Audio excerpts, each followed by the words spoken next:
Yeah, actually, it's one of those things where as you learn more about what happened in Lincoln Park, it just gets worse.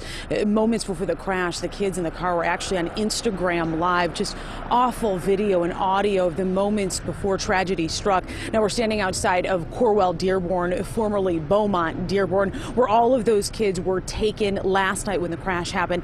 Sadly, 3 of them have died. There is still a 13-year-old girl in critical condition at the hospital. Really, the only bit of good news that we've gotten today is a 14-year-old girl that was in the car was treated and released from the hospital. And we're starting to learn a little more about who these kids were. And that 14-year-old I mentioned that was released, it was actually her 8-year-old sister that was in the car that passed away. But all of it just a complete tragedy in Lincoln Park.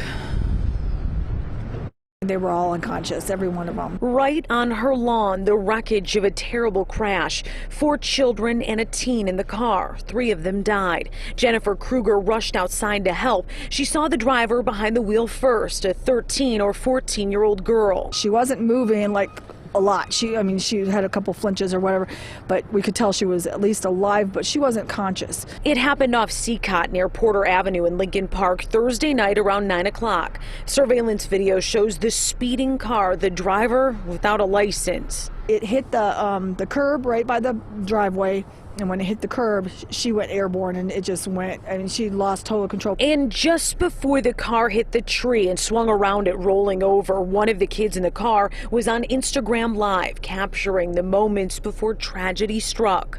The driver and passenger, a 14 and 13-year-old girl, survived. The younger one is in critical condition. An 8-year-old girl, 15-year-old boy, and 18-year-old male in the back seat died from their injuries. I've got grandkids some of these girls' ages, and all I kept thinking is this could be my babies. Sources tell Fox 2 the early investigation reveals the kids were joyriding fast up and down Seacott, a street known for speeding drivers, some trying to jump the railroad tracks. They just haul through here. Once they get to that railroad track, they can get to this stop sign and be doing 65, 70 miles an hour. The 14-year-old victim is Jamira Howard. Her family says she's been released from the hospital. Her sister was the 8-year-old killed, Dariana Duncan. It's unclear if drugs or alcohol had anything to do with the crash. The wreckage that I saw, nobody needs to ever see that.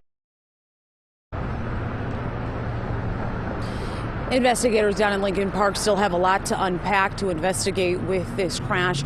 Earlier today, we spoke with Dariana's mother. That's the little 8-year-old girl in the back seat that was killed. She is obviously in shock, dealing with absolutely unimaginable tragedy. The one bit of good news, that 14-year-old girl in the car has been released from the hospital. A lot more to come on this crash. But for now, reporting live in Dearborn, Jessica Dupnack, Fox 2 News. Jessica, thank you. We feel for all of the families involved. Hard to wrap your head around the scope of the tragedy for sure tonight.